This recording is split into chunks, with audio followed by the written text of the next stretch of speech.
Coffee with Pakistani Qadir Khan. अस्सलाम वालेकुम, मैं हूं आपका जाना पहचाना खालिद अजीज़ ख़ान, पाकिस्तानी कादिर ख़ान। और आज मैं एक नए एपिसोड के साथ, नए मेहमान के साथ हाजिर हूं अपने programme coffee with Pakistani Qadir Khan. और ये मेहमान हैं हमारे सोशल एक्टिविटीज़ में, बड़ी नाम है इनका, और नए मेहमान से आए हैं, मुलाकात करते हैं। और हालिया दिनों में ही उन्होंने NK प्रोडक्शन ऑफ पाकिस्तान को ज्वाइन किया है। तो आइए आपकी मुलाकात कराते हैं मिस असमत निकोलस से। अस्सलाम वालेकुम। वालेकुम सलाम। कैसी हैं आप? अल्लाह का शुक्र है, मैं ठीक हूँ। आपका बहुत शुक्रिया कि आपने थोड़ा सा वक्त निकाला हमारे प्रोग्राम के लिए। आपको हम खुशामदीद कहते हैं। हमारे साथ कॉफ़ी की ज़रा टेस्ट लें।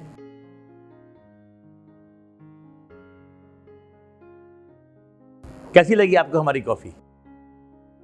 वाह, आपकी कॉफ़ी तो बहुत डिलीशियस है, थैंक यू। और आपका सेटअप भी बहुत प्यारा है। थैंक यू मैडम असमत।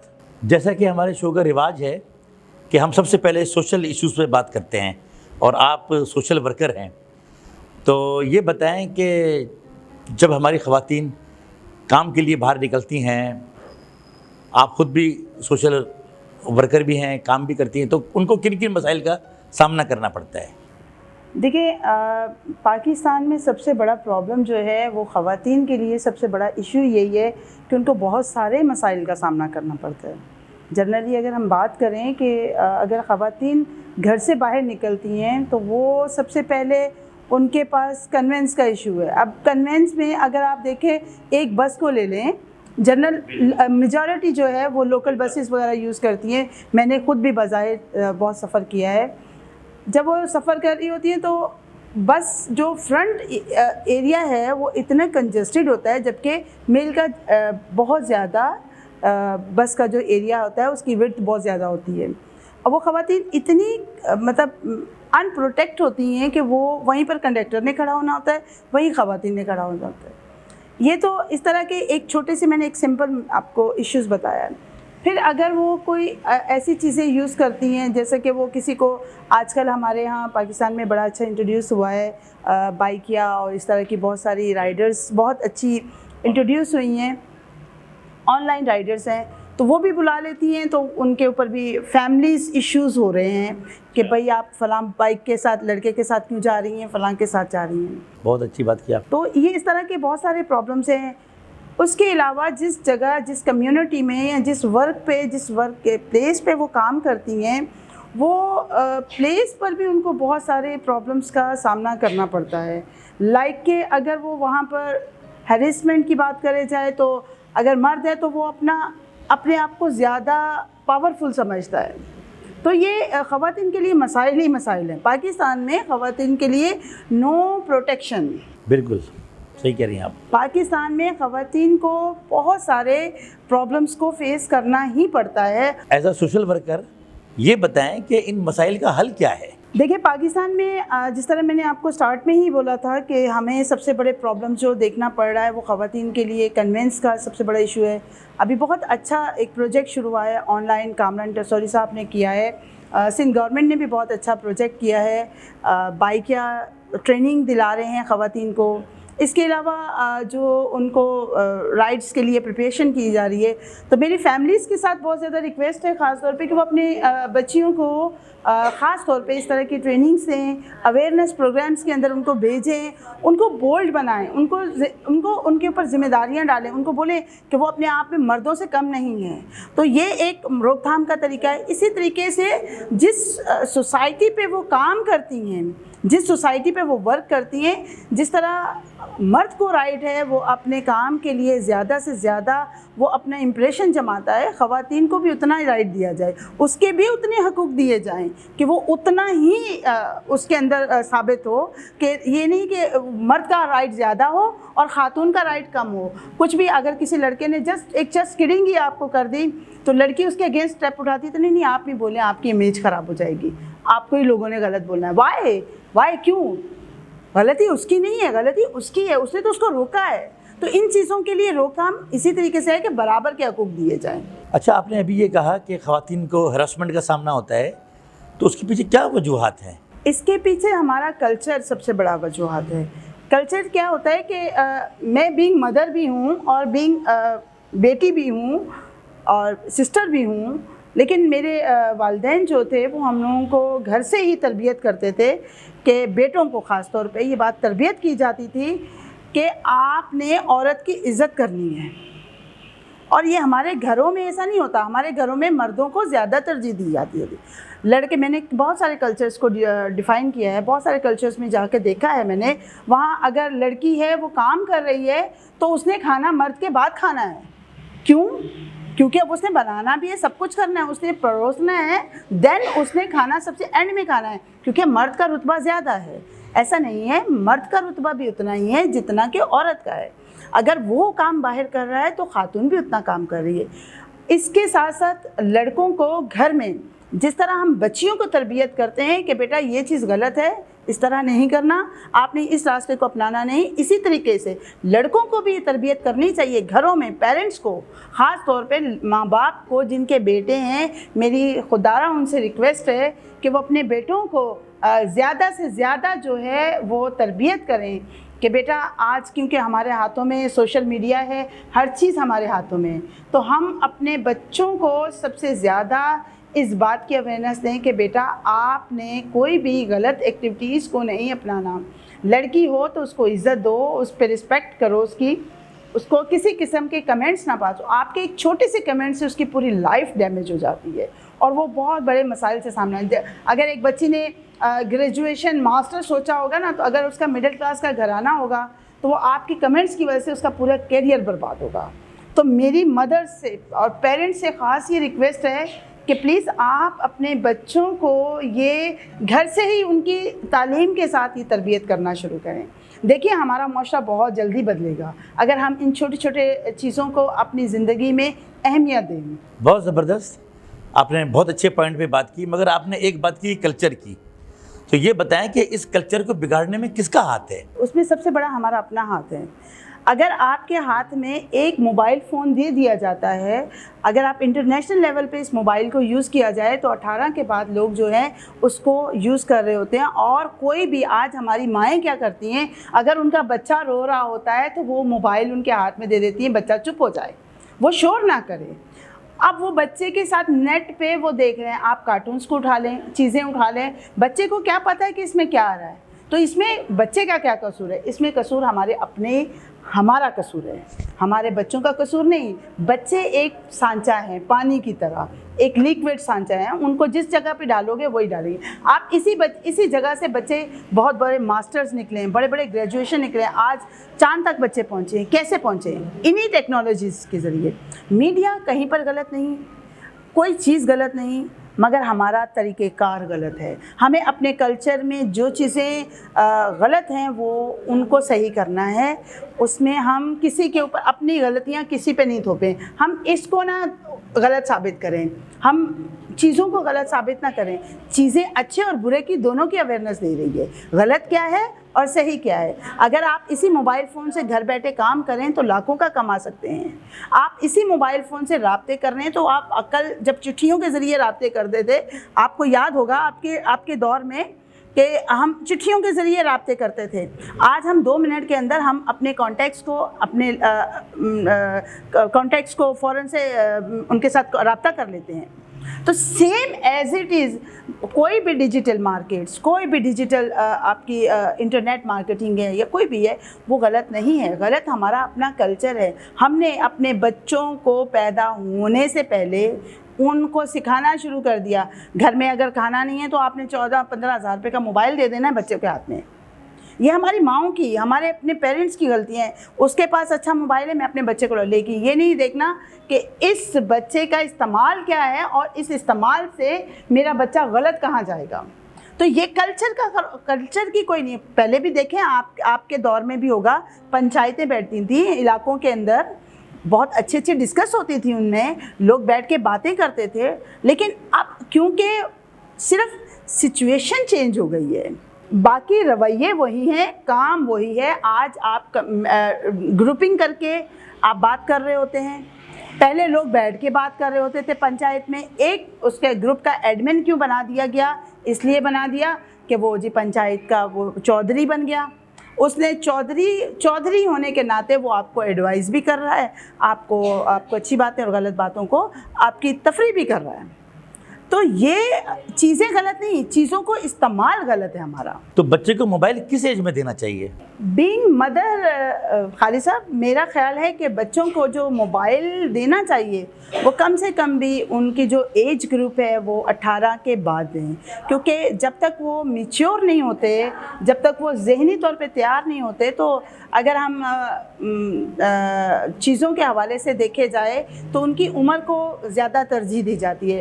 چونکہ ہر چیز بہت ایڈوانس ہو چکی ہے، تو بچے اکثر آپ کو دیکھیں اسکولز کے اندر، کالجز کے اندر انٹرنیٹ اس کو یوز کرایا جاتا ہے، مگر وہاں پر بھی ان کی جو ہے امپلیمنٹیشنز ہے کہ 5, 6, 7 یعنی پرائمری سیکشن جسے کہتے ہیں ہم، اس پرائمری سیکشن میں بھی موبائل الاؤ نہیں ہے. اگر آپ اپنے بچے کو انٹرنیٹ ہی یوز کروا رہے ہیں، مجبوری ہے آپ کی، تو آپ ان کو گھر میں کمپیوٹر لائیں، کمپیوٹر دیں اور اپنے فرنٹ پہ بٹھا کر بچوں کو دیکھیں کہ وہ کیا ایکٹیویٹیز کر رہے ہیں، کیا آیا وہ بچہ یہ کام کر رہا ہے جینین فیکٹ پہ، یا وہ اپنے موبائل لے کے کمرے میں بیٹھا ہوا اور وہاں پر کچھ اور کر رہا ہے. آپ کو کیا پتہ، آپ کو تو بولے گا مما ہمارے بچے ہماری آنکھوں کے سامنے، مما میں تو کام کر رہا ہوں، لیکن ہمارے بچے ایسا نہیں کرتے.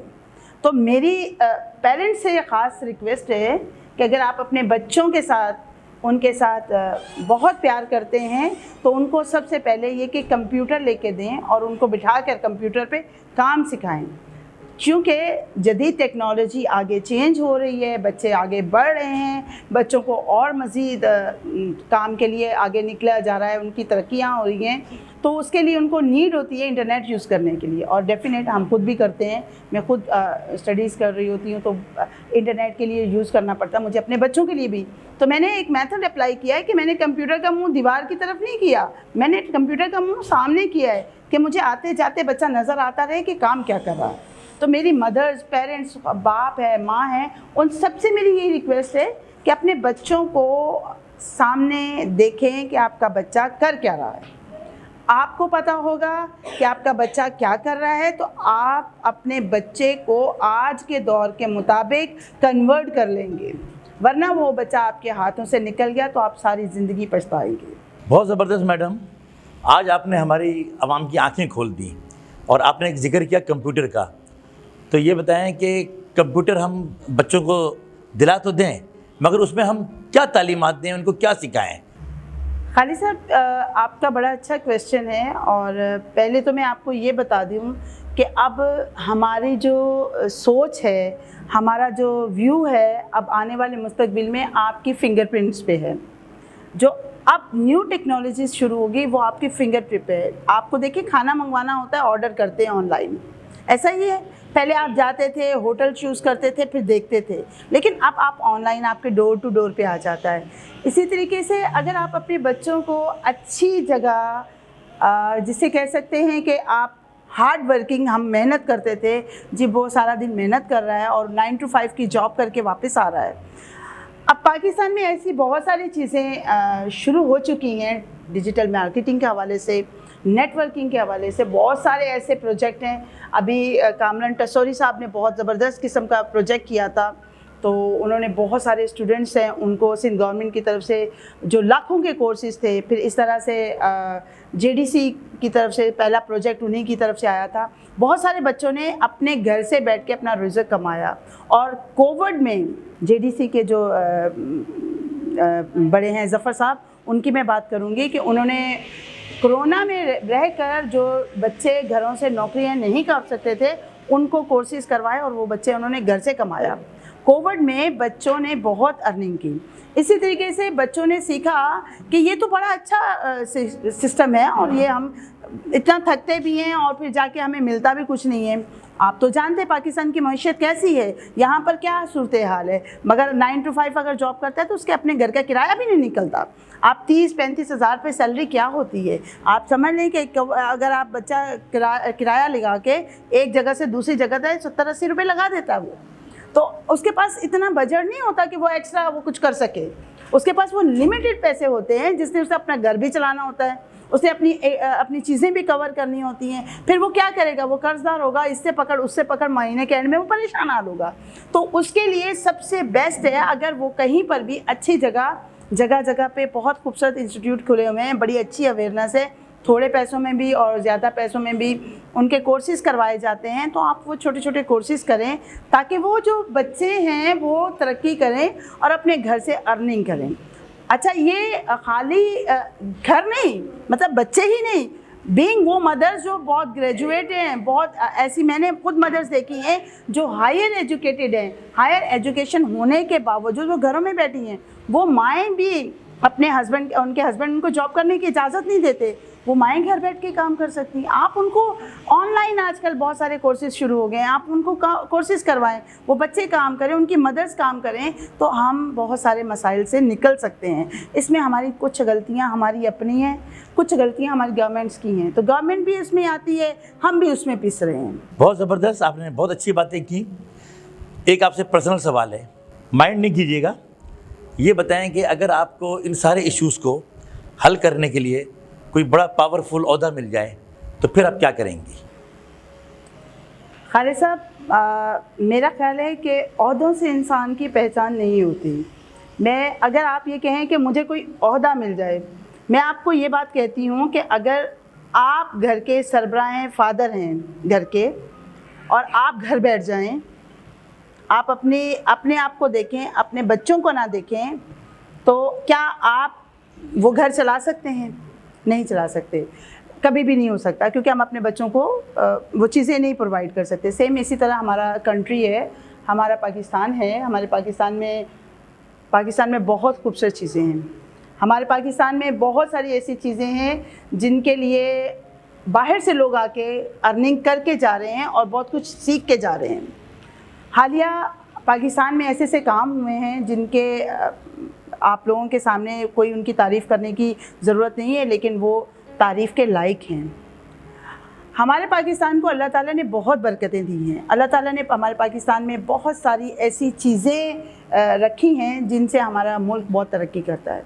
बात यहाँ पर आ जाती है कि अगर मैं एक दिन के लिए कुछ भी बन जाऊँ या कुछ भी कर लूँ, तो मेरे बदलने से नहीं, आप लोगों के बदलने से भी कुछ होगा।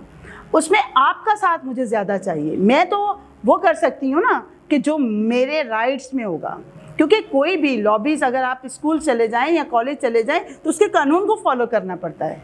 इसमें अगर स्टूडेंट उस कानून को फॉलो नहीं करेगा तो वो कभी भी अपनी हायर एजुकेशन नहीं पूरी कर सकता। पहला कदम आपको मेरे साथ उठाना होगा, तो मैं आपके साथ अच्छा वक्त गुजार सकूंगी और आपको भी और अपने आप को भी बदल सकती हूँ। इसमें हमने अक्सर अपनी हुकूमत को ही कसूरवार ठहराया है, इसमें हमने अपने आप को नहीं कसूरवार ठहराया। अगर मैं 100 रुपये का आटा लेकर आती हूँ, एक जनरल बात बता रही हूँ मैं आपको, कि मैं 100 रुपये का आटा लेकर आती हूँ और मैं उस आटे से अपना घर चला रही हूँ, लेकिन मैंने कभी ये सोचा है कि मेरे इर्द गिर्द में अगर ये 100 रुपया है तो 100 रुपये में मैंने उस अपने घर वाले के बराबर में एक रोटी पकाकर भी भेजी है, वहाँ कोई बैठा होगा भूखा। ये गलतियाँ हमारे अंदर भी हैं। अब हमने दोष दे दिया जी मेरी तो आमदनी इतनी है, फिर हम अल्लाह पे काहे का भरोसा करते हैं। अगर मेरी आमदनी 100 रुपये है तो मुझे अल्लाह ताला ने एक हदायत दी है कि ख़ुद का ख्याल नहीं रख, अपने पड़ोसी का भी अपने बराबर ख्याल रख। हम ज़रूरी नहीं है कि हम अपनी चीज़ों को देखें कि ये हम हमारी तरफ से अच्छा है, हमें अच्छा करना है, हम अपनी जेबें भर रहे हैं, हम नहीं भर रहे। हमारे साथ साथ हमारी अपनी गलतियाँ हैं। अगर एक इंसान को मौतबर ठहरा दिया जाता है किसी भी जगह पे, तो वो अपना आप सोच रहा होता है, अपने नीचे का और अपने ऊपर का नहीं देख रहा होता। यहाँ पर हमारे पाकिस्तान में सबसे बड़ा प्रॉब्लम यही है। अगर ये सुधर जाए ना तो हमारा पाकिस्तान सुधर जाए। मोहतरमा बेनज़ीर भुट्टो साहिबा ने बहुत ज़बरदस्त किस्म की ज़िंदगी गुजारी और पाकिस्तान की फ़र्स्ट लेडी थी, अव्वल ख़ातून थी, और उन्होंने बड़े बड़े प्रोजेक्ट्स किए हैं, बड़े काम किए हैं उन्होंने, और उनकी हम तहे दिल से शुक्रगुज़ार भी हैं। और उन्होंने ख़वातीन को अवेयरनेस दी, ख़वातीन को आगे बढ़ने का हौसला दिया। हम जैसी ख़वातीन आज भी घरों में बैठी हुई हैं, हम नहीं निकल सकती। तो उनके साथ साथ जैसे जैसे लोग आगे बढ़ते चले गए हैं, तो पाकिस्तान को ऐसे ही खलूस से दिल से अगर हम सब मिलकर चलाएं तो हमारा पाकिस्तान बहुत खूबसूरत तरीके से चल सकता है। तो मेरी इल्तजा है अपने अहदेदारान से भी कि हमारे जनाब आला आप लोगों से रिक्वेस्ट है कि जो कमियां हैं, जो पेशियां हैं, اپنے نچلے طبقے کو بھی دیکھیں اور اپنے ان کے لیے کوئی اچھے اقدامات اٹھائیں تاکہ جو غریب عوام پس رہی ہے، میری ہمبل ریکویسٹ ہے کہ ان کے لیے اچھے ذرائع ڈھونڈیں، ان کو اچھی ٹریننگز دیں، اچھے ورک دیں۔ آپ نے بہت بڑے بڑے پروجیکٹس لانچ کیے ہیں، ان بچوں کے جو بچوں کا مستقبل نہیں ہے ان کو اچھے روزگار فراہم کریں تاکہ وہ بچے جو ہیں وہ اچھی جگہ پہنچ سکیں اور اپنے ہی ملک کا نام رکھیں، کیونکہ ہمارا اثاثہ ہماری نئی جنریشن ہے اور ہماری نئی جنریشن ہی آگے ترقی کر سکتی ہے۔ Thank you so much. Thank you madam Ismat, بہت شکریہ آپ کا کہ آپ نے ہمارے پروگرام کے لیے وقت نکالا، ہم کو زینت بخشی اور اتنی اچھی اچھی باتیں کی، بہت تھینکس آپ کا۔ تو جی ناظرین، آج آپ نے دیکھا میڈم عصمت کن کن مسائل کا ذکر کیا اور کن کن مسائل پہ بات ہوئی، تو آپ بھی اپنے کامنٹس میں بتائیں کہ اگر آپ کو اس پروگرام میں حصہ لینا ہے تو آپ کس شہر سے ہیں، یہ ضرور ہم کو بتائیں اور دیکھتے رہیں ہمارے ساتھ پروگرام۔ تو ملتے ہیں آپ کے ساتھ ایک نئے ایپیسوڈ میں ایک نئے مہمان کے ساتھ، جب تک آپ کافی کے ساتھ جڑے رہیں اور ہمارے پروگرام کو دیکھیں۔ انشاءاللہ پھر ملاقات ہوتی ہے۔ اللہ حافظ۔ پاکستان زندہ باد۔